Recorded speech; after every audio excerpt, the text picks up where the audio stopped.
नमस्कार, शाम के 5 बजने वाले हैं। आप देख रहे हैं दंगल। आपके साथ मैं हूं चित्रा त्रिपाठी। कोरोना की दूसरी लहर से निजात मिली नहीं कि अब ब्लैक फंगस महामारी का फंदा कसने लगा है, लेकिन हैरानी यह है कि इसके खिलाफ साझा जंग के बदले अब सियासी दांवपेच का दौर शुरू हो गया है। सोनिया गांधी ने पीएम मोदी को खत लिखकर चंद सुझाव दिए हैं, तो राहुल गांधी ने मोदी से पूछा है कि अब ताली थाली बजाने का ऐलान कब होने वाला है। सवाल यह है कि क्या हिंदुस्तान में महामारी पर राजनीति का दौर कभी थमेगा। बहस इस मुद्दे पर हम करेंगे कि क्या पॉलिटिक्स का ब्लैक फंगस आया, लेकिन उसके पहले यह रिपोर्ट देखिए।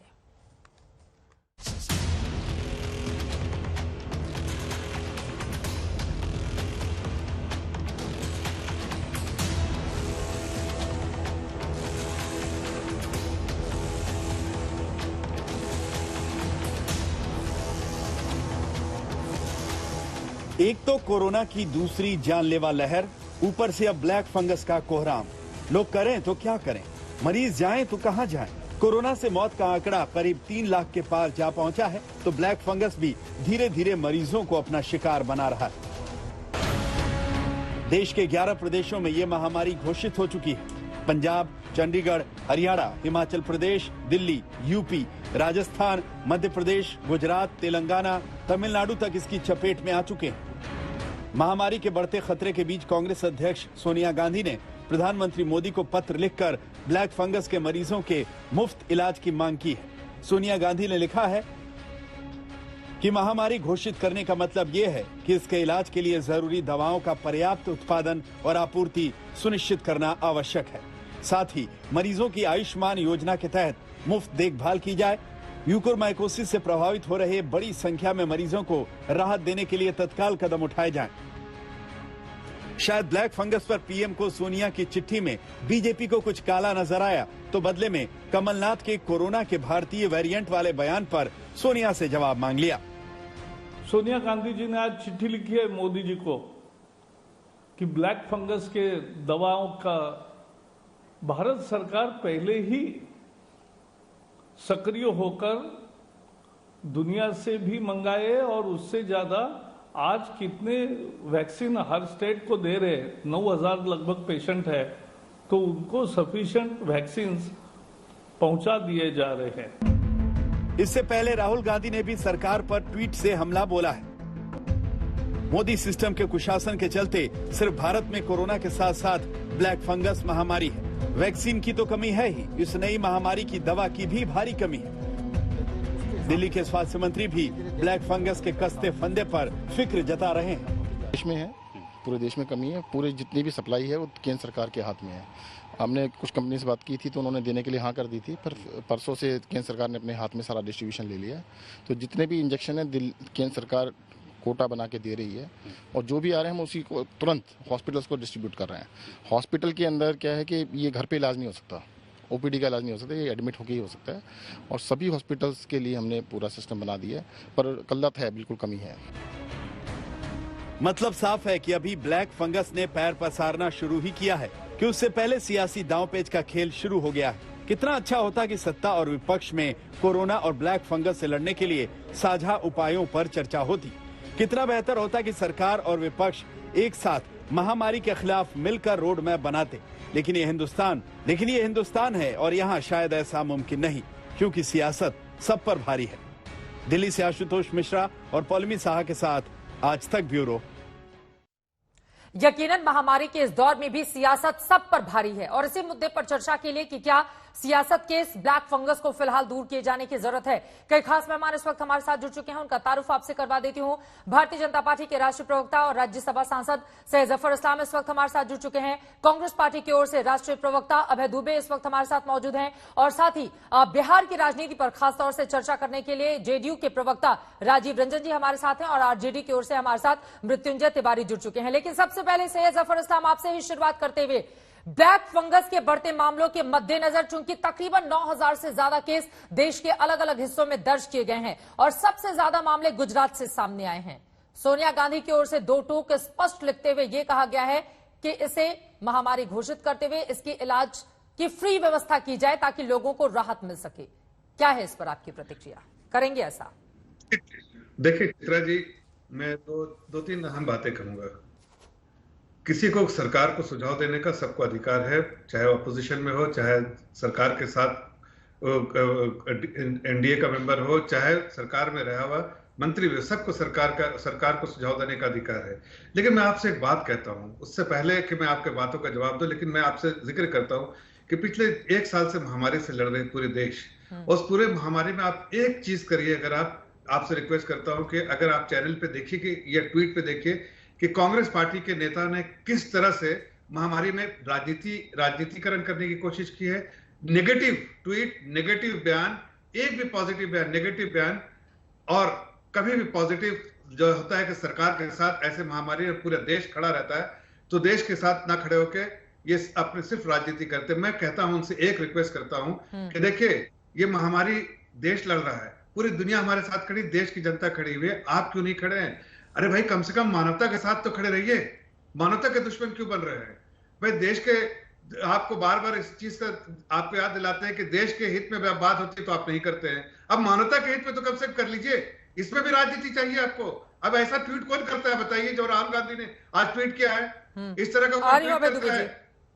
मैं सिर्फ इतना कहना चाहता हूं कि देखिए, आज मैं आपको बताना चाहता हूं 8,848 पेशेंट है पूरे देश में ये जो बीमारी चली है ब्लैक फंगस की, और उसके लिए जो एम्फोटेरेसिन जो मेडिसिन है, एम्फोटेरेसिन, वो जो है 23,000 जो है से 680 जो है वायल्स उसके दे दिए गए हैं। और आपको ये भी बता दूं कि 5,500 फाइल दुनिया के किसी और कोने में थे। भारत सरकार इतनी सेंसिटिव और सिंसियर है कि उन्होंने सिर्फ 5,500 के लिए प्राइवेट जेट भेजा, वहां से 5,500 वाइल्स को 24 घंटे की फ्लाइट से भी लेकर आए, इसलिए कि देश की जनता के बारे में, मानवता के बारे में हम चिंतित हैं। देश की जनता हमारे लिए प्राथमिकता है, राजनीति बाद में होगी। भारत सरकार तो पूरा सोच रही है लोगों के हित के बारे में, अभय दुबे जी, लेकिन कांग्रेस पार्टी सिर्फ राजनीति कर रही है, बीजेपी का सीधा आरोप। और इसी के साथ जुड़ा हुआ मेरा अगला सवाल भी है, कमलनाथ जी की ओर से ये इंडियन वेरिएंट शब्द का बार बार जिक्र क्यों किया जा रहा है, जब स्पष्ट तौर पर इसको लेकर गाइडलाइंस जारी की गई हैं, दिशा निर्देश WHO की ओर से भी है कि किसी भी देश के साथ इसके नाम को नहीं जोड़ा जाए, बल्कि वैज्ञानिक नाम से इसको पुकारा जाए। ये बार बार इस पर इतना जोर आपके बड़े नेताओं का क्यों है, अभय दुबे जी? चित्रा त्रिपाठी जी, मैं भारत सरकार की आंख खोलना चाहता हूं आज के शो में। आज का शो बहुत महत्वपूर्ण है। सिर्फ राहुल गांधी जी या सोनिया गांधी जी ने आज नहीं कहा, चित्रा त्रिपाठी जी, ये आज तक ने रिपोर्ट किया है, आज तक ने रिपोर्ट किया है 17 दिसंबर 2020। एक बार सुन लीजिए, अभय दुबे जी की बात सुन लीजिए प्लीज। जफर साहब, आप बोल रहे थे वो चुप थे, प्लीज उनकी बात हो जाए। प्रवक्ताओं को सिखाकर भेजा जाता है कि जब अभय दुबे बोलना प्रारंभ करे तो आप इंक्रोच करो, ताकि जनता को आवाज सुनाई नहीं जाए। आज तक ने बड़ा खुलासा किया था 17 दिसंबर 2020 को। सर गंगाराम हॉस्पिटल में आज तक ने बताया था 6 महीने पहले, भारत की सरकार कान खोलकर सुन ले, उन्होंने कहा था कि भविष्य में यह महामारी बहुत बढ़ने वाली है। सर गंगाराम हॉस्पिटल दिल्ली अकेले में इस ब्लैक फंगस के म्यूकरमाइकोसिस के 11 केसेस मिले, और उन्होंने राज्यवार इसका आंकलन करके विस्तृत रिपोर्ट छापी थी, लेकिन भारत की सरकार की आंख नहीं खुली।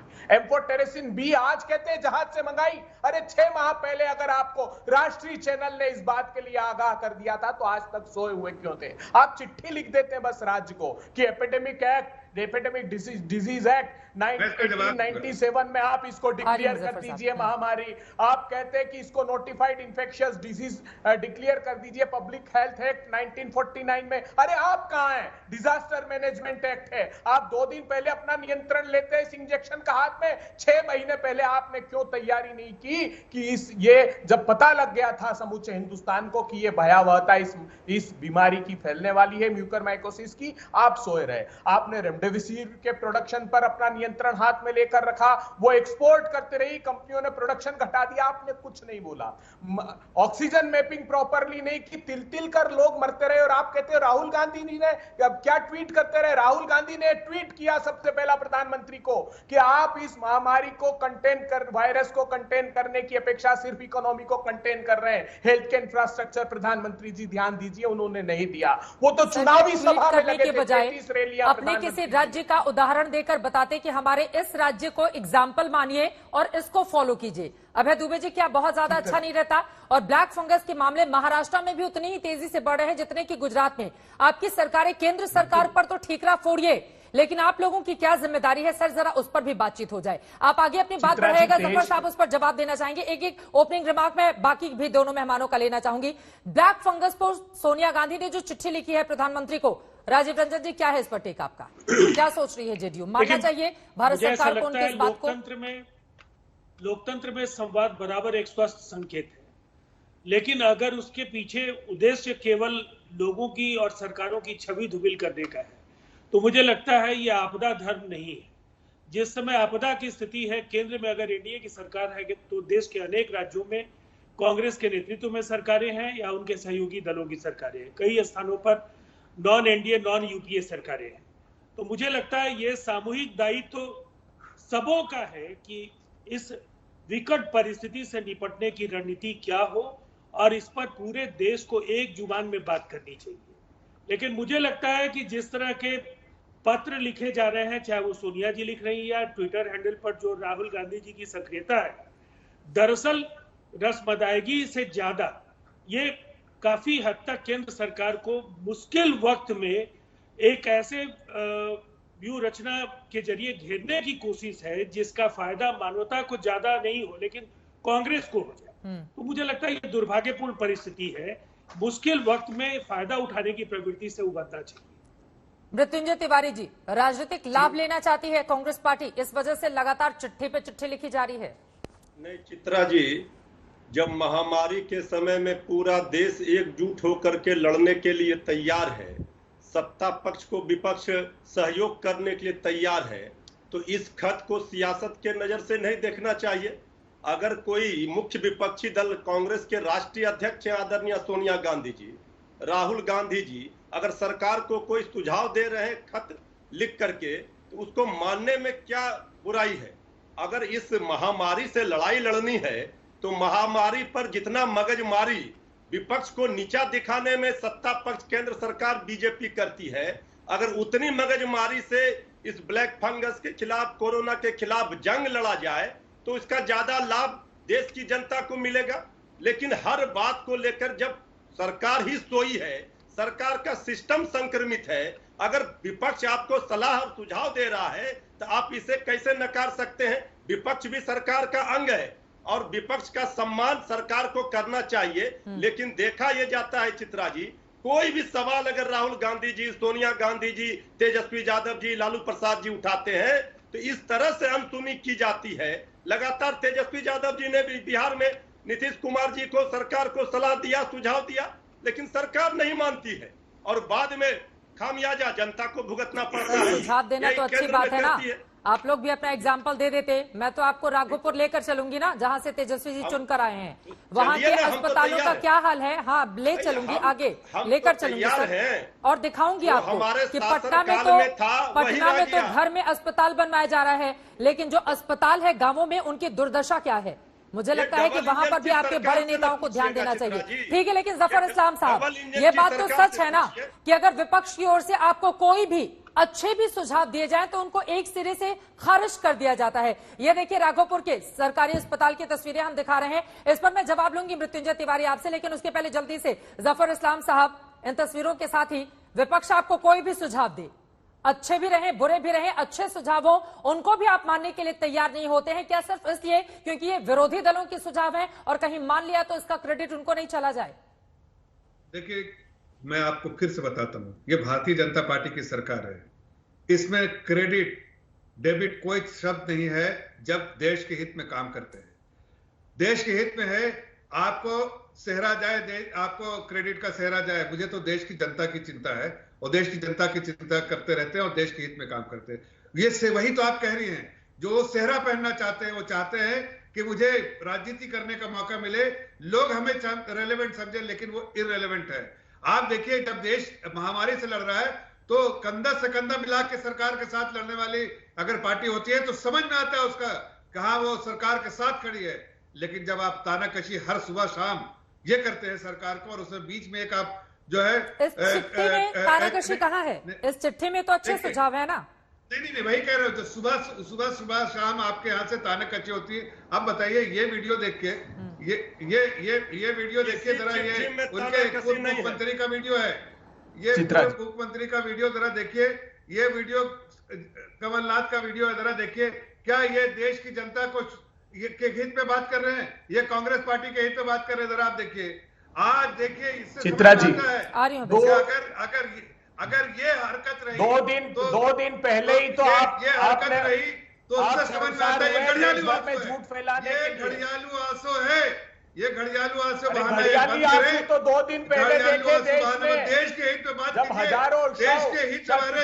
अभी तो देखिए, आपको बोला क्या मेरा के मोदी के लिए यही सीख क्या है? गुजरात का हाल देख लीजिए, देखिए, आपको समझ में आता है, आप जो प्रीच करते हैं वो आप खुद फॉलो नहीं करते हैं। प्रैक्टिस कीजिए पहले। अगर जो आप बताते हैं वो खुद प्रैक्टिस करते हैं ना, तो लोग समझते हैं आप झूठे हैं, घड़ियालू आंसू है।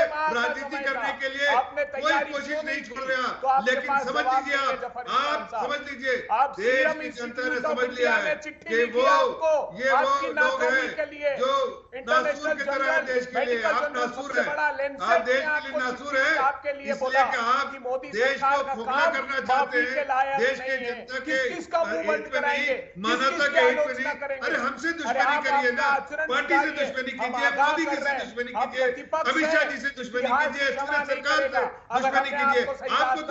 आपको तो ये तकलीफ है कि मोदी जी इतने लोकप्रिय नेता क्यों है, राहुल गांधी और सोनिया गांधी नहीं? अरे नहीं है, इसलिए कि वो देश की जनता के बारे में चिंता करते हैं और आप पार्टी के बारे में। मैंने कहा दोनों लोग बोलेंगे तो दर्शकों को समझ में कैसे आएगा सर? मुझे लगता है कि कम से कम इसका आप खुद ही परिचय दें, एक जब बोल रहा हो दूसरा कम से कम शांत हो जाए। यहाँ पर जल्दी से जफर साहब अपनी बात कंप्लीट कीजिए। नहीं, मेरा जो सवाल था, आप कमलनाथ पर जाइएगा बार बार क्योंकि वो आपको सूट कर रहा है, लेकिन मेरा ये सवाल है कि अगर इस चिट्ठी में कुछ अच्छे सुझाव हैं तो क्या सरकार उनको मानेगी? देखिए, सबसे ज्यादा रिसेप्टिव सरकार यही है। मैंने कहा, प्रधानमंत्री ने तो बार बार कहा है कि हमें सुझाव दीजिए, हमें सुझाव दीजिए। हम देश की जनता को एक साथ लेके चल रहे हैं।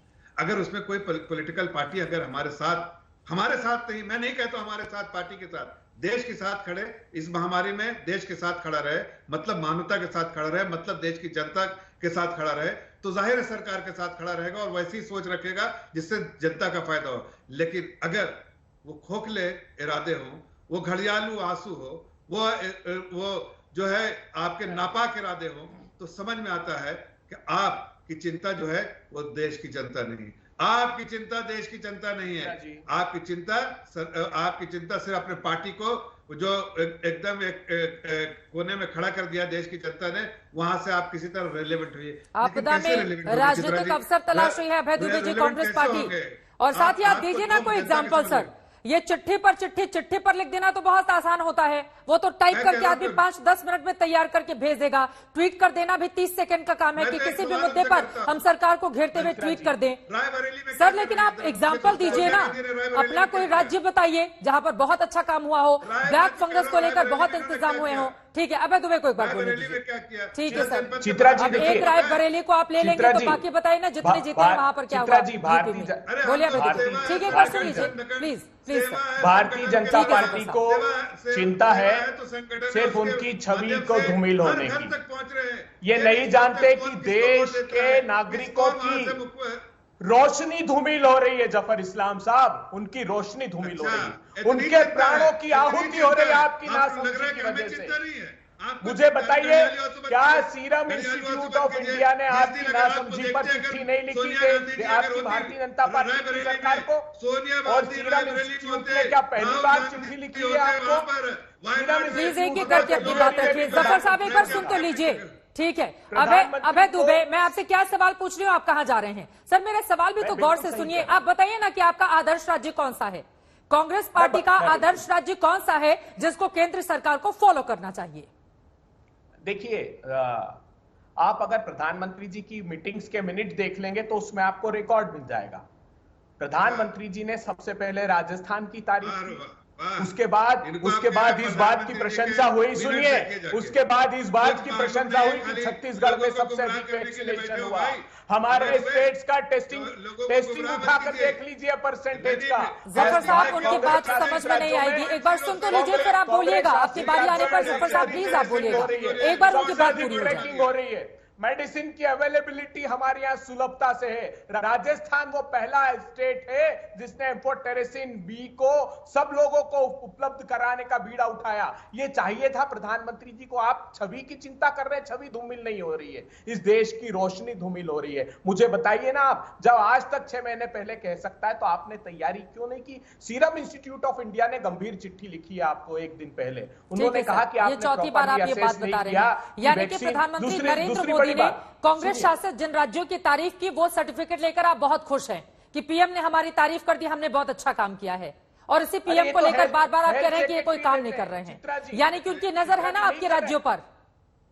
मैं प्रमाण देता हूं आपको। मुझे बताइए, रेमडेसिविर किसके हाथ में था? प्रोडक्शन केंद्र सरकार के हाथ में था। ऑक्सीजन मैपिंग किसके हाथ में था? केंद्र सरकार के हाथ में था। वैक्सीनेशन किसके हाथ में था? केंद्र सरकार के हाथ में था। आप वैक्सीन स्पुतनिक को आपने समय रहते अनुमति नहीं दी। जफर इस्लाम, बताइए क्यों नहीं दी? जब स्पुतनिक फरवरी में आपके पास आया था, आपने रिफ्यूज कर दिया, अप्रैल में रिफ्यूज कर दिया, फाइजर को रिफ्यूज कर दिया। अब आप कहते हैं कि वो आ जाए, हम फिर से अनुमति दे देंगे। अरे जब आपके पास वैक्सीन था नहीं, आपका जो वैक्सीनेशन का कार्यक्रम है 125 दिन हुए उसको, 125 दिन में एवरेज 15 लाख वैक्सीन आपने लगाए। इसी गति से आप चलते रहे तो हर्ड इम्यूनिटी लाने। प्लीज अगर दोनों ही लोग बोलेंगे, एक सेकंड सर, पहले तो एक एक करके बोलिए। दोनों लोग बोल रहे हैं, समझ में नहीं आ रहा है। और ठीक है, अभय दुबे जी आपकी बात हो गई, पीएम ने सर्टिफिकेट दे दिया आपके राज्यों को, आप लोग बहुत खुश हैं। लेकिन यहाँ पर जफर इस्लाम साहब, वैक्सीनेशन की कमी और किल्लत तो है ही ना। राजधानी दिल्ली में कई सेंटर बंद हो गए जहां पर 18+ वालों को अब इंजेक्शन की किल्लत की वजह से इंजेक्शन कल से नहीं लग पाएगी।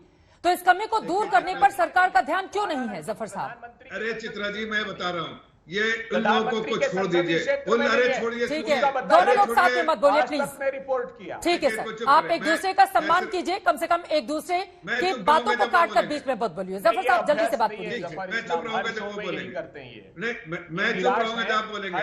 देखिए, मैं कह रहा हूँ चित्रा जी, मैं चुप रहूंगा पहले। हाँ बोलिए। मैं इस व्यक्त कर रहा हूँ कि देखिए, जो मानवता का दुश्मन है, जो देश के खिलाफ खड़ा हो, जो सरकार के खिलाफ खड़ा हो, उसका पॉजिटिव कंट्रीब्यूशन कैसे होगा? इसलिए मैंने शुरू में कहा कि आप देखिए, शुरू से आप उनके ट्वीट देखिए, आपको लगेगा कि नकारात्मक ट्वीट है। प्रधानमंत्री जी जब देश के समर्थन में खड़े हो, एक उदाहरण दीजिए ना। प्रधानमंत्री जी को इमोशन है, वो इंसानियत है, वो देश की चिंता करते हैं, उनके बारे में वो देश हित में सोचते हैं, वो अपने 12,000 केसेस के बारे में भी सोचते हैं। पांचों राज्यों के चुनाव में अपनी पूरी सरकार को झोंक दिया, जानते हैं आप? इसलिए उन्होंने ऐसा काम कर दिखाया। लेकिन आप देखिए, ये चुप नहीं रहेंगे, इनको डर लगता है। प्लीज एक एक करके अपनी बात रखेंगे। एक सेकंड जफर साहब, मैं पूछ रही हूँ वैक्सीन की किल्लत कब दूर की जाएगी, इस पर सीधा जवाब दीजिए। और अभय दुबे जी, पीएम की जो बात अच्छी लगती है उस पर तो अपनी पीठ थपथपाने लगते हैं आप, और जो बातें आपको सूट नहीं कर रही हैं उसको लेकर आप उन्हीं पर निशाना साध रहे हैं। तो तय कर लीजिए कि उनकी किस बात को लेकर आपको आगे बढ़ना है। चित भी मेरी, पट भी मेरी, ऐसे नहीं चलेगा। लेकिन जफर साहब, वैक्सीन की किल्लत दूर कब होगी? जल्दी से सर, प्लीज जल्दी से अपनी बात पूरी कीजिएगा, बिना इधर उधर जाए। देखिए, वैक्सीन दिसंबर 2021 तक 316 करोड़ वैक्सीन बनेगी देश में, उसमें से 216 करोड़ जो है देश में इस्तेमाल हो जाएंगी। मुझे लगता है कि अक्टूबर तक हम बहुत मात्रा में बना चुके होंगे और वैक्सीनेशन बहुत तेजी से होगा। 4 महीने में मैं कह रहा हूं कि वैक्सीन के लिए कोई भीड़ नहीं होगी, इतने लोगों को वैक्सीनेशन बहुत तेजी से होगा। वो कौन सा दिन आएगा, कौन सी तारीख आएगी जिसका हमें इंतजार करना होगा। सेंटर्स बंद हो रहे हैं, क्या अपने आप में ये दुर्भाग्यपूर्ण नहीं है जफर साहब? मध्य प्रदेश की पूर्व मुख्यमंत्री कमलनाथ के एक बयान पर बवाल मचा हुआ है। इंडियन कोरोना वाली उनकी टिप्पणी पर बीजेपी ने कमलनाथ पर निशाना साधा। पहले सुनिए पूर्व मुख्यमंत्री कमलनाथ को, और उसके बाद बीजेपी ने कैसे सवाल उठाए हैं उनके इस बयान पर। ये शुरू हुआ था चीन का कोरोना, आज भारत इतना महान बन गया कि अब इंडियन वेरिएंट कोरोना, विश्व के प्रधानमंत्री और राष्ट्रपति आज इंडियन वेरिएंट कोरोना से डरे हुए हैं। देशों ने बैन कर दिया, सिंगापुर देश जैसे देश ने बैन कर दिया। जो हमारे बच्चे स्कूल जा रहे थे मुझे तो किसी ने बताया कि जिसको कॉलेज में एडमिशन हो गई थी, उन्होंने कहा आप इंडिया से आ रहे हैं, आप इंडियन वेरिएंट ले आएंगे। भारतीय कोरोना, कुछ लोग इंडियन वेरिएंट कहते थे, ये तो इंडियन कोरोना कह रहे हैं।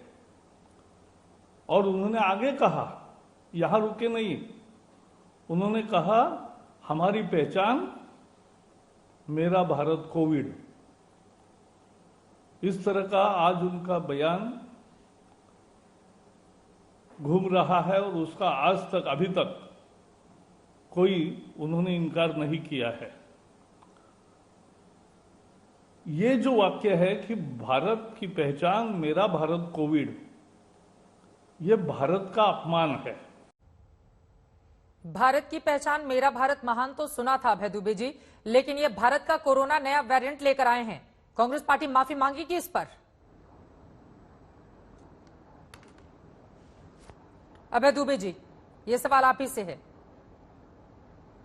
चलिए, उन तक आवाज नहीं पहुंच पा रही है। जफर इस्लाम साहब, जल्दी से अपनी बात रखिए, फिर बाकी मैं बिहार के दोनों मेहमानों के पास आऊंगी। देखिए, ये बात सुनने के बाद दिल को इतना दर्द होता है कि ऐसे महामारी में एक देश में मुख्यमंत्री रहे हुए इस तरह की बातें कह रहे हैं कि मेरा भारत महान की जगह मेरा भारत जो है वो कोविड है। मुझे लगता है कि मेरा भारत तो महान है, लेकिन आपकी सोच जो है बिल्कुल शैतान है वैसे ही, और आप भी शैतान है। ऐसी बात कहने वाले लोग शैतान है, इसलिए कि देश का अपमान करने वाले शैतान ही हो सकते हैं और कुछ अच्छी सोच नहीं रख सकते। मैं दुखी होकर बोल रहा हूं, मुझे इन शब्दों का इस्तेमाल नहीं करना चाहिए, लेकिन बहुत भावुक होकर मैं इस बात को कह रहा हूं कि जब आदमी इस तरह से अपने देश को अपमान करता हो, और वो भी पूरे दुनिया में, और खास का ऐसा इंसान जिसके बारे में दुनिया जानती है कि वो एक मुख्यमंत्री रहा हुआ है, केंद्रीय मंत्री रहा हुआ है, इस देश में उसने सब कुछ दिया है, उसके बाद देश के बारे में ऐसी नापाक अपने जुबान से बात करता हो तो उसके बारे में क्या कहेंगे? उनके बयान को इतनी भावुकता से लेने के बजाय, भावुकता क्या इस बात पर नहीं होनी चाहिए सर कि ऑक्सीजन की कमी से लोगों की जान नहीं जाए, ब्लैक फंगस में इंजेक्शन की कमी से लोगों की मौत नहीं हो? कितनी महंगी महंगी दवाइयां हैं, आम आदमी खरीद पाएगा क्या उसको? अगर कोई ब्लैक फंगस का शिकार, लाखों लाख रुपए उसके खर्च हो जाएंगे, कहां से लेकर आएगा वो? देखिए, एनडीए सरकार के घटक दल और भारतीय जनता पार्टी एक ऐसी पार्टी है जो उसने पूरे महामारी में हर कार्यकर्ता जो है घर घर तक जाके लोगों की सेवा कर रहा है। बताइए, कौन कांग्रेस पार्टी क्या गया? वो अपने कॉन्स्टिट्यूएंसी तक में नहीं गए, जबकि बेकार बैठे हुए 10 जनपद में, फिर भी कॉन्स्टिट्यूएंसी में नहीं गए। पत्र लिखने से कुछ नहीं होगा, काम करना पड़ेगा, देश की जनता के लिए ये तो सभी के ऊपर लागू होता है। अभय दुबे जी, पहले मैं आ जाती हूँ कमलनाथ के बयान पर। माफी मांगेगी कांग्रेस? ये इंडियन वेरिएंट क्या होता है? किसने दिया ये शब्द? किसने दिया उनको अधिकार? आपने गौर से सुना, उन्होंने, उनका संदर्भ समझिए। उन्होंने कहा कि विश्व के दूसरे देश इस नाम से बुला रहे हैं, वहां कॉलेज में लोगों को प्रवेश नहीं दिया जा रहा है। दूसरे देशों का सर्टिफिकेट लेने की जरूरत है क्या? अपने देश पे गर्व नहीं होता है? दूसरे देशों का सर्टिफिकेट लेने की जरूरत है क्या हमें? चित्रा जी सुनिए, जब हमारा देश कहता है कि हम सिंगापुर वेरिएंट नहीं बोले, तो क्या भारत की सरकार को नहीं चाहिए था कि वो सिंगापुर की सरकार से बात करते कि हमारे बच्चों को वहां प्रवेश क्यों रोका जा रहा है? अरे देश के प्रधानमंत्री जी को जवाब देना चाहिए। जफर साहब, एक बार उनकी बात सुनिए प्लीज। प्रधानमंत्री जी, आप 2 दिन पहले गुजरात गए, गुजरात में वैक्सीनेशन का हाल बताइए हिंदुस्तान को। 1,23,000 लोग 71 दिन में मरे। 19 मई को सिर्फ 1412 वैक्सीन लगे, 18 मई को सिर्फ 325, 17 मई को पूरे गुजरात में सिर्फ 306। इस पर चिंता व्यक्त कीजिए। हजारों शव मां गंगा के आंचल में पड़े हैं। सर, उनसे चिंता व्यक्त करने को लेकर मैं सवाल पूछ लूंगी। आप कमलनाथ पर आइए ना। कमलनाथ जी के बयानों, आपको लग रहा है कि माफी मांगनी चाहिए कांग्रेस पार्टी को इस तरह के बयान और बड़बोलेपन को लेकर? वो बड़े नेता हैं, विदेशों में कैसी छवि जाएगी? अगर घर के लोग इस तरह से इंडियन वेरिएंट चिल्लाएंगे, फिर बाहर के लोग तो कहेंगे ही ना सर। कमलनाथ जी ने जो संदर्भ रखा है, संदर्भ की बात करते हैं आप। नेताओं में शुमार है। उन्होंने कहा विश्व के दूसरे देश इस नाम से बुला रहे हैं, हमारे बच्चों को एडमिशन नहीं दे रहे। क्या कर रहे हैं प्रधानमंत्री जी? उनको तय करना चाहिए। विश्व के दूसरे, अगर सिंगापुर की चिंता वो कल व्यक्त करते हैं जयशंकर जी यहाँ हिंदुस्तान में, हमारे विदेश मंत्री, तो उनको तत्काल सिंगापुर से बात करनी चाहिए कि विश्व के दूसरे देश क्यों ऐसा संबोधन दे रहे हैं, हमारे बच्चों पर क्यों प्रतिबंध लगाया जा रहा है। दूसरे देशों में अगर इस तरह के शब्दों का इस्तेमाल किया जा रहा है तो कड़ी प्रतिक्रिया क्यों नहीं जताई जा रही है? जफर इस्लाम साहब, आपको इनके बयान की बहुत चिंता है। देखिए, मैं अगर आपको सच बताऊं, इनमें अगर देशभक्ति होती ना, वाकई देश के बारे में चिंतित होते तो क्या बोलते? कहते कि मैं सरकार से अरे सुनिए, देशभक्ति ये बताइए ना, पेशकश करूंगा कि देशभक्ति होती तो तीन करके ऑक्सीजन से लोग नहीं मरते। जफर इस्लाम साहब, अगर आप में देशभक्ति होती तो यूं लाशों के अंबार में गंगा के किनारे नहीं होते। सर चलिए ठीक है, ये देशभक्ति का पाठ हम एक दूसरे को नहीं पढ़ाएं, यहाँ पर गंभीर मुद्दे पर हम चर्चा कर रहे हैं। ठीक है सर, आगे बढ़ते हुए मैं आ जाती हूँ मृत्युंजय जी, सीधे आपके पास, उसके बाद राजीव रंजन जी। जरा वो तस्वीरें दिखाइए हमारे दर्शकों को। राघोपुर साल 2010 छोड़ दे तो 1995 से लगातार यहां पर लालू यादव परिवार का ही कब्जा रहा है। तस्वीरें वो दिखाइए हमारे दर्शकों को पता चलेगा। तेजस्वी यादव यहां से विधायक चुने गए हैं। वो पटना में अपने घर पर, आवास पर कई बेड लगाकर दवाइयों के साथ, साज सज्जा के साथ तस्वीरें ट्वीट करते हैं। बताते हैं कि मुख्यमंत्री मेरे घर को ले लें और इसको आइसोलेशन सेंटर या जिस भी तरह से मरीजों के इस्तेमाल में आना हो उसको इस्तेमाल करें। ये देखिए सर, तस्वीरें आप तक पहुंच रही होंगी। मृत्युंजय तिवारी जी, ये ज्ञान देना तो बड़ा आसान होता है दूसरों को, और पटना में बैठकर दिखावा करना। और ये तस्वीरें राघोपुर की, जनता ने क्यों चुना आपको? हम जवाब दे रहे हैं चित्रा जी। देखिए चित्रा जी, लगातार आपके चैनल आज तक के हमारे पटना बिहार के संवाददाता दिखा रहे हैं हालात किस तरह, दरभंगा, पूर्णिया, कल भी हम देख रहे थे कि अस्पतालों के क्या हाल है। सर राघोपुर पे बोलिए ना, आप बोलिएगा बाकी जगहों पर बाद में। राघोपुर का भी बोल रहे हैं, ये वही बिहार है जब 15 वर्षों तक डबल इंजन की सरकार में रहने वाले बीजेपी के उप मुख्यमंत्री नाले के पानी में राजधानी डूब गए थे तो हाफ पैंट पहनकर। सर अभी बाढ़ पे चर्चा कर रहे हैं, आपसे पूछ रहे हैं ना, अस्पताल पे बोलिए। पूछ रहे हैं राघोपुर का जो स्थिति है, तेजस्वी यादव जी जो विकास करते हैं वहां सरकार अड़ंगा लगाती है। अस्पतालों में व्यवस्था ठीक ना हो, स्कूलों में व्यवस्था ठीक ना हो तो राघोपुर को तो टारगेट किया जाता है। पटना में आज तेजस्वी यादव जी मदद के लिए अपने आवास में देखिए 50 बेड का बना करके दिए सरकार को। सरकार का देखिए नौटंकी, सरकार वो नहीं संचालित करने के लिए आदेश दे रही है। भाई आपको मदद करने के लिए तेजस्वी यादव जी तैयार हैं, लेकिन चित्रा जी सरकार का जो सिस्टम है वो काम करेगा। तेजस्वी यादव जी पत्र लिखते हैं, जवाब विधायक चुने जाए आप, नेता प्रतिपक्ष हो आप, पूरा काम करे सरकार और विपक्ष ट्वीट पर ट्वीट किए जाए, है ना सर? उप मुख्यमंत्री जब डूब रहे हैं, फिर आप गए बाढ़ पर, फिर आप मृत्युंजय तिवारी जी बाढ़ पर चले गए। आपसे पूछ रहे हैं तस्वीरों, ये देखिए भूसा भरी हुई तस्वीरें सामने आ रही हैं। सर इस पर बोलिए ना, इन तस्वीरों पर आप रोज रोज बैठकर, बिहार सरकार तो ठीक है वो जो कर रही है वो रोज ही हम दिखाते हैं, लेकिन इन तस्वीरों पर बोलिए ना आप जरा। हम बोल रहे हैं ना, परसेप्शन की लड़ाई लड़ रहे हैं कि आपदा में भी अपने लिए राजनीतिक अवसर तलाश लिया जाए। सुन लीजिए ना, वहां तो रोड़ा अटका रहा है सरकार ना। राघोपुर में विकास तेजस्वी यादव जी को नहीं करने दे रहा है। नालंदा में तो मुख्यमंत्री जी का गृह जिला है और सबको ढोया जा रहा है ठेले पर। देख रहे हैं एम्बुलेंस नहीं है। बोलिए राजीव रंजन जी। ठीक है, पूरा तेजस्वी मुख्यमंत्री के गृह जिले में ठेले पर लोगों को ढोया जाता है। और सर आपके राज्य में एम्बुलेंस का जो हाल है उस पर तो हमने जनता को बहुत सारी रिपोर्ट दिखाई दी है। काम नहीं करने दिया जा रहा है तेजस्वी यादव को, उनके इलाके में ये आरोप है आरजेडी का। देश के ज्यादातर राज्यों में इस संकट के समय जो आधारभूत संरचना को लेकर के सवाल खड़े हुए हैं वो केवल बिहार अकेला नहीं है। सभी को एक अप्रत्याशित परिस्थिति का सामना करना पड़ा है, उसके अनुरूप तैयारियां करनी पड़ी हैं। धीरे धीरे तैयारियां मुकम्मल हुई हैं, लेकिन हम सबों को अफसोस है कि चाहे जो भी वजह हो, मैं भूसे वाले अस्पताल को लेकर के इधर से उधर की बातें करने के बजाय मैं ये मानता हूं कि कहीं न कहीं इस बड़े आपदा का पूर्वानुमान करने में राजनीतिक दलों को जो काम करना चाहिए था उसमें वो असफल रहे, जिसकी वजह से हजारों लोगों को अपनी जानें गंवानी पड़ी है और ये निश्चित तौर पर दुखद है। लेकिन अब ब्लैक फंगस का जिस तरह से ये कहर बरपाने की जो तैयारी है, निश्चित तौर पर बिहार भी उससे अछूता नहीं है। सर कितने साल हो गए मुख्यमंत्री साहब को? सर 16-17 साल तो हो ही गए हैं, अभी उनको कितना वक्त चाहिए सर? 50 साल चाहिए प्रदेश की स्थिति सुधारने के लिए?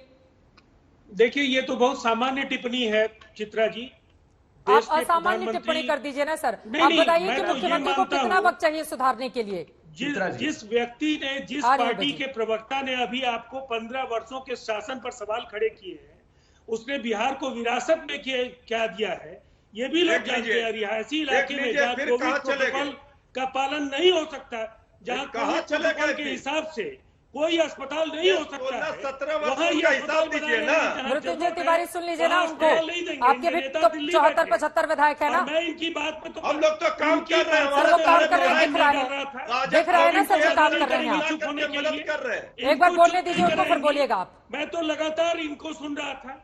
ये सबसे पहली बात तो ये है कि क्या जिम्मेवारी केवल सत्ता पक्ष की है? प्रतिपक्ष के नेता जिनकी 70 से ज्यादा विधानसभाओं में जिनके एमएलएज हैं, जरा ये अपना व्हाइट पेपर जरा जारी कर दे कि इनके 70 से ज्यादा एमएलएज जिनके 48 सांसद हैं पहुंचाई सर मुख्यमंत्री बने आप, सारी ताकत आपके हाथ में हो, पूरी राज्य सत्ता आपके हाथ में हो और काम करे विपक्ष। अब ऐसी भी बात मत कीजिए राजीव रंजन जी, मतलब 16-17 सालों से मुख्यमंत्री हो आप, सरकार हो आपकी, और आप कहें कि विपक्ष क्या कह रहा है वो श्वेत पत्र जारी करे। ऐसा कहीं होता है क्या? तो फिर जनता उन्हीं को चुनकर भेज देती, फिर आपकी क्या जरूरत थी अगर उन्हीं को काम करना है तो? जवाब है इनका, बिहार संभल नहीं रहा है, देख लीजिए। आप चुप रहिए ना मृत्युंजय जी, मैं आ रही हूँ, आप अपने तस्वीरों पे बोलिएगा। की धज्जियां उड़ाई अरविंद केजरीवाल के एक बयान ने भारत और सिंगापुर के रिश्ते तनाव। अब आपसे पूछ रही हूँ बिहार पर, आप सिंगापुर और भारत, सर आप बिहार पर रहिए ना। कोविड वेरिएंट को लेकर के जो बातें कही है, हमारा काम केवल क्या बिहार में अपनी सरकार का बचाव करना है या इनकी नाकामियों पर हमें प्रहार नहीं करना है? इसका जिम्मा केवल देश की दो पार्टियों के पास है। ये कैसा संघीय ढांचा है कि कुछ सवाल केवल अभय दुबे दे सकते हैं या सैयद जफर इस्लाम देंगे? क्यों नहीं इन सवालों पर क्षेत्रीय दलों की भूमिका निर्धारित होनी चाहिए? तो क्षेत्रीय दलों की भूमिका कौन निर्धारित नहीं करता है? अब स्पष्ट तौर पर बुलाइए, क्या केंद्र में आप लोगों की बातें सुनी नहीं जाती हैं? 12 करोड़ लोग। एक सेकंड अभय दुबे जी, एक सेकंड राजीव रंजन जी, आप कह रहे हैं कि केंद्र की सरकार, केंद्र की बीजेपी की सरकार जेडीयू वालों की बात नहीं सुनती है, आप लोगों की सलाह नहीं मानी जाती है।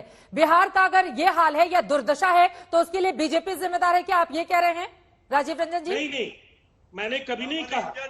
आपने इसका अर्थ क्या निकाला मैं नहीं जानता हूं। मैंने कहा कि अरविंद केजरीवाल जी और जहां कमलनाथ जैसे नेता हो जो दुनिया में इस देश की छवि को धूमिल करने का कोई मौका नहीं छोड़ रहे हैं, दो देशों के बीच रिश्ते तक खराब हो रहे हैं। सर आप दुनिया में देश की कैसी छवि जा रही है उसकी चिंता करना छोड़िए, बिहार की छवि हिंदुस्तान में कैसी आ रही है सर, जेडीयू को इसकी चिंता करनी चाहिए। मृत्युंजय तिवारी जल्दी से आपका कमेंट लेकर अभय दुबे जी कुछ कहना चाह रहे हैं। मृत्युंजय तिवारी जी, लेकिन ये ना किसी के ऊपर कीचड़ उछाल देना या सवाल खड़े कर देना बहुत आसान होता है। ये ज्ञान की गंगा तभी अच्छी लगती है जब आप खुद एक रोल मॉडल बने, है ना सर? और बैठकर हर हमेशा सवाल खड़े कर देना और अपने विधायकों की और उनके क्षेत्र की स्थिति देखिए ना सर। चित्रा जी, जिनके 39 सांसद लोकसभा में, 9 सांसद राज्यसभा में, केंद्रीय मंत्री हो, 2 उप मुख्यमंत्री हो, जिलों के प्रभारी मंत्री हो, सारे लोग नदारत हैं। और हमारे तो सारे माननीय विधायक राजद कोविड केयर सेंटर बनाकर काम कर रहे हैं, लोगों को मदद कर रहे हैं। अपनी सरकार कहाँ है? सरकार का हम तो बाकी जगहों पर जा ही नहीं रहे हैं, हम तो राघोपुर की तस्वीरें दिखा रहे हैं। मृत्युंजय तिवारी जी ठीक है, मैं आऊंगी आपके पास इस वक्त की बड़ी खबर अपने दर्शकों को देते हैं। बीजेपी अध्यक्ष जेपी नड्डा ने बीजेपी शासित राज्यों के मुख्यमंत्रियों को पत्र लिखकर कहा है कि कोरोना की महामारी में केंद्र में मोदी सरकार के 7 साल का कार्यकाल पूरा होने जा रहा है। इसको लेकर किसी भी प्रकार का कोई कार्यक्रम नहीं किया जाए, बल्कि जिन बच्चों के माता पिता की मृत्यु हुई है उनके भविष्य को सुरक्षित करने के लिए योजना बनाई जाए। अभय दुबे जी, इस पर टिप्पणी आपकी। चित्रा जी देखिए, नहीं तो मोदी सरकार का 7 साल का कार्यकाल ऐसा उल्लेखनीय नहीं है। ये क्या कहेंगे आज इस महाविभीषिका के समय इन्होंने क्या किया, इसका मूल्यांकन देश कर रहा है। मैं बिहार पर छोटा सा प्रकाश डालना चाहता हूं। अश्विनी कुमार चौबे जी ने लोकसभा में जब प्रश्न किया है हाउस में, तो बताया कि 39% मेडिकल इंफ्रास्ट्रक्चर की बिहार में पीएससी पर कमी है, 81% कम्युनिटी हेल्थ सेंटर पर कमी है। सस्टेनेबल डेवलपमेंट गोल की रिपोर्ट खुद प्रधानमंत्री जी ने 58 पैरामीटर्स पर बिहार की जारी की है और बताया कि देश में सबसे फिसलती राज्य हेल्थ केयर में कोई अगर है तो बिहार है, वो चाहे इन्फेंट मोर्टेलिटी रेट हो, मृत्युंजय तिवारी जी को इसलिए बिठाया था कि वो बिहार पर बात कर पाए। अब आप भी बिहार जा रहे हैं तो नंबर 1 बताइए ना, कांग्रेस का कौन सा राज्य है सर? नंबर 1 कांग्रेस का कौन सा राज्य है? स्वास्थ्य व्यवस्था में नंबर 1 कौन सा राज्य है? भाई दुबे जी, ये तो बहुत आसान होता है सवाल खड़े कर देना। नहीं, मैं नहीं कह रहा हूं। तो नहीं, आपने रैंकिंग जारी की है ना, आप बताइए। आपने रैंकिंग जारी की है तो आप बताइए कि कांग्रेस का कौन सा राज्य नंबर 1 है जिसने बहुत अच्छा हेल्थ इंफ्रास्ट्रक्चर खड़ा कर दिया है अपने राज्य में। मैं जरा इनसे सवाल कांग्रेस शासित हर कांग्रेस शासित राज्य का मैं आपको सिलसिलेवार बता सकता हूं। आप टेस्ट उठाकर आज इस कोविड के क्राइसिस में देख लीजिए। अगर आप टेस्टिंग की बात करेंगे तो टेस्टिंग कम राजस्थान में, छत्तीसगढ़ में और पंजाब का कल भी डेटा मैंने आपको बताया था। समूचे हिंदुस्तान के परिप्रेक्ष्य में टेस्टिंग बढ़ गया, रिकवरी रेट भारत तो अब यही बात है तो आज उत्तर प्रदेश का आंकड़ा सामने आया है, देश में सबसे ज्यादा टेस्टिंग वहां पर हो रही है 3 लाख से ज्यादा। अब छोड़ दीजिए, इस पर हम नहीं जाते हैं। जफर इस्लाम साहब, 7 सालों का ये बात तो महत्वपूर्ण है कि 7 साल पूरे होने जा रहे हैं, लेकिन अभय दुबे का कहना है कि ऐसी कोई उपलब्धि ही नहीं है जिस पर चर्चा की जाए। देखिए, पहले तो मैं कहूंगा उनसे सिर्फ छोटी सी बात कि अपने गरिमा में झांकिए, तो शायद आप झांकने के बाद इतने मायूस हो जाएंगे कि आप बोल ही नहीं पाइएगा कि 70 साल का क्या हिसाब दे। अरे भाई, 7 साल में जो देश आगे बढ़ा है, वो आपने 70 साल में आपने जो 10 स्टेप किया था, तो हमने कम से कम उसको मल्टीप्लायर इफेक्ट लेकर आया, 20 स्टेप किए। सुन लीजिए। और दूसरी बात, आपको अंतिम पंक्ति में खड़े हुए आपने क्या स्पेशलाइजेशन किया स्कैम करने में? आपने 70 साल में क्या किया? देश को लूटने का काम किया। आपने काम किया काला बाजारी का करने का काम किया। आपने लाइसेंस राज रखा। हमने सबको जो है एक अच्छा गवर्नेंस मॉडल लेकर आए हैं, जिसमें देश की चिंता, देशवासियों की चिंता और देश के हित में काम हो रही है। आप क्या कर रहे हैं? आपको कहने का कोई सर, इसीलिए देश की जनता ने आपको चुना है। ठीक है, समझ में आ गया, लेकिन मुझे लगता है आरोप प्रत्यारोप के दौर से निकलना चाहिए और सभी किसी को, चाहे वो केंद्र की सरकार हो या फिर राज्य की सरकार हो, ये जो राजनीति का ब्लैक फंगस इस वक्त देश में छाया हुआ है, इससे इतर जाकर हम कैसे ये व्यवस्था करें कि अपने लोगों को हम महफूज कर पाएं। ऐसे कौन से कामकाज किए जाएं ताकि ये जो गंभीर बीमारियां हैं उनसे अपने लोगों को बचाया जा सके। क्या कदम से कदम मिलाकर महामारी का जब दौर चल रहा हो उस वक्त भी राज्य और केंद्र की सरकारें नहीं चल सकती? ये अपने आप में बड़ा सवाल है। हर हाल में राजनीति बंद होनी चाहिए और देश के लोगों के बारे में सोचना ही राजनेताओं की पहली प्राथमिकता में शुमार होना चाहिए।